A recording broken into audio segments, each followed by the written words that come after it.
യേശുനാഥൻ വിളിച്ച് സുവിശേഷമാക്കി തീർത്ത ഏവർക്കും യേശു മിശിഹായ്ക്ക് സ്തുതിയായിരിക്കട്ടെ. തിരുസഭ മാതാവ് ഇന്ന് നമുക്ക് നൽകുന്ന വചനധ്യാനം മത്തായിയുടെ സുവിശേഷം 10-ാം അധ്യായം 16 മുതൽ 27 വരെയുള്ള വാക്യങ്ങൾ. ഇതാ, ചെന്നായ്ക്കളുടെ ഇടയിലേക്ക് കുഞ്ഞാടുകളെ എന്ന പോലെ ഞാൻ നിങ്ങളെ അയക്കുന്നു.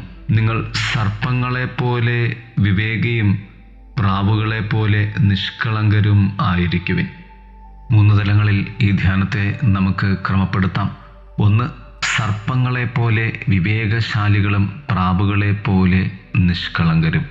ചിലപ്പോൾ ലോകം തീർച്ചയായും സഭയെ പൂർണ്ണമായും എതിർക്കുന്നതായും സുവിശേഷ സന്ദേശത്തിന് ബധിരരാണെന്നും നമുക്ക് തോന്നിയേക്കാം.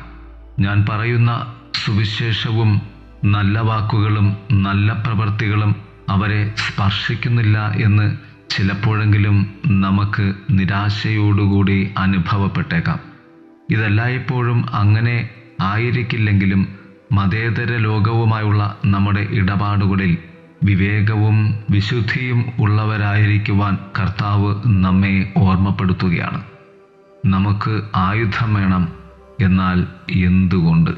ലോകത്തിൻ്റെ മനോഭാവങ്ങൾക്കും ലോകത്തിൻ്റെ ആക്രമണങ്ങൾക്കും എതിരെയുള്ള ആയുധങ്ങളാണ് കർത്താവായ യേശുനാഥൻ പറഞ്ഞ ഈ നിഷ്കളങ്കതയും അഥവാ വിശുദ്ധിയും വിവേകവും. ആത്മീയ ആയുധങ്ങൾ നാം നമ്മുടെ ജീവിതത്തിൽ കൈവശം വയ്ക്കുമ്പോഴും നമുക്ക് വേണ്ടി യുദ്ധം ചെയ്യുന്നത് കർത്താവാണ്. ആയുധം ചെന്നായ്ക്കളുടേതായി മാറാതിരിക്കുവാൻ വേണ്ടിയാണ്. എന്നാൽ ചെന്നായ്ക്കൾ നമ്മെ കീഴ്പ്പെടുത്താതിരിക്കുവാനും നശിപ്പിക്കാതിരിക്കുവാനും വേണ്ടി യുദ്ധം ചെയ്യുന്നത് കർത്താവായ യേശുനാഥനാണ്, ദൈവമാണ്.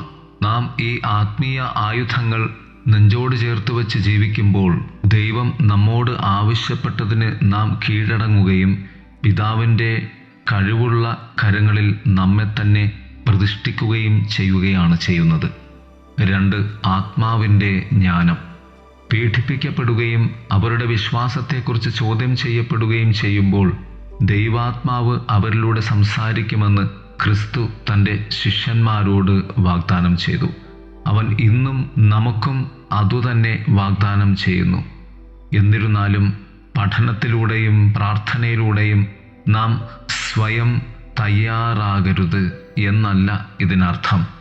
വാസ്തവത്തിൽ നമുക്ക് വേണ്ടി നമുക്കായി സ്വരുക്കൂട്ടുവാൻ കഴിയുന്ന ഏറ്റവും ഫലപ്രദമായ ഒരുക്കം പ്രാർത്ഥനയാണ്. അവിടെ നാം ആദ്യം കണ്ടുമുട്ടുകയും നമ്മുടെ ഉള്ളിൽ വസിക്കുന്ന പരിശുദ്ധാത്മാവിൻ്റെ ശബ്ദം അറിയുകയും ചെയ്യുന്നു. ഈ കണ്ടുമുട്ടലിൽ നിന്നാണ് പൊതുസമൂഹത്തിൽ നമ്മുടെ വിശ്വാസത്തെ പ്രതിരോധിക്കാൻ ആത്മാവിൻ്റെ ശക്തിയും ജ്ഞാനവും നമുക്ക് ലഭിക്കുന്നത്. 3. അവസാനം വരെ സഹിക്കുന്നവൻ അഥവാ പിടിച്ചു നിൽക്കുന്നവൻ. യേശുവിൻ്റെ ഈ വാചകം വിചിത്രമായി തോന്നുന്നു. ജീവിതത്തിലെ പരീക്ഷണങ്ങളിലൂടെ നാം ശോധന ചെയ്യപ്പെട്ടാൽ സ്വർഗത്തിലെത്തുമെന്നാണോ കർത്താവ് പറയുന്നത്? അവസാനം എന്നതിനുള്ള ഗ്രീക്കു പദമായ ടെലോസ് ഇവിടെ യേശു എന്താണ് അർത്ഥമാക്കുന്നത് എന്നതിൻ്റെ മറ്റൊരു വീക്ഷണം നൽകുന്നു. ടെലോസ് എന്ന വാക്കിൻ്റെ പൊതുവായ അർത്ഥം ഒരു ഓട്ട മത്സരത്തിലെ ഫിനിഷിംഗ് ലൈൻ എന്നാണ്. വിജയിക്കാനായി ഓട്ടം ഓടുന്നതിനെക്കുറിച്ച് കൊറിന്ത്യസ് ലേഖനത്തിൽ പൗലോസ് അപ്പോസ്തലൻ പറഞ്ഞ വാക്കുകൾ ഇവിടെ നമുക്ക് ഓർമ്മ വരുന്നുണ്ട്.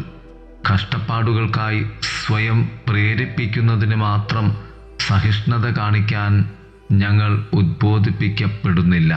മറിച്ച് ക്രിസ്തു ചെയ്തതുപോലെ ജീവിതത്തിലെ പരീക്ഷണങ്ങൾ സഹിച്ചു നിൽക്കാനാണ് ക്രിസ്തു ആഗ്രഹിക്കുന്നത്. അവൻ്റെ കൃപയിൽ ആശ്രയിച്ച് നാം നിലകൊണ്ടാൽ ക്രിസ്തുവിനെ നമ്മെ സ്വർഗത്തിൽ എത്തിക്കുവാൻ കഴിയും എന്ന്. സഹനങ്ങളെ ഞാൻ ക്രിസ്തു സാന്നിധ്യത്തിൽ ഉൾക്കൊണ്ടുകൊണ്ട് ഞാൻ ആത്മീയമായി കാത്തിരിക്കുമ്പോൾ, ആത്മീയമായി അതിനെ അതിജീവിക്കുവാൻ പരിശ്രമിക്കുമ്പോൾ യേശുനാഥനാണ് നമ്മെ സ്വർഗത്തിൻ്റെതാക്കി മാറ്റുന്നത്, സ്വർഗം നമുക്ക് നൽകുന്നത്, വിജയം നമുക്ക് നൽകുന്നത്.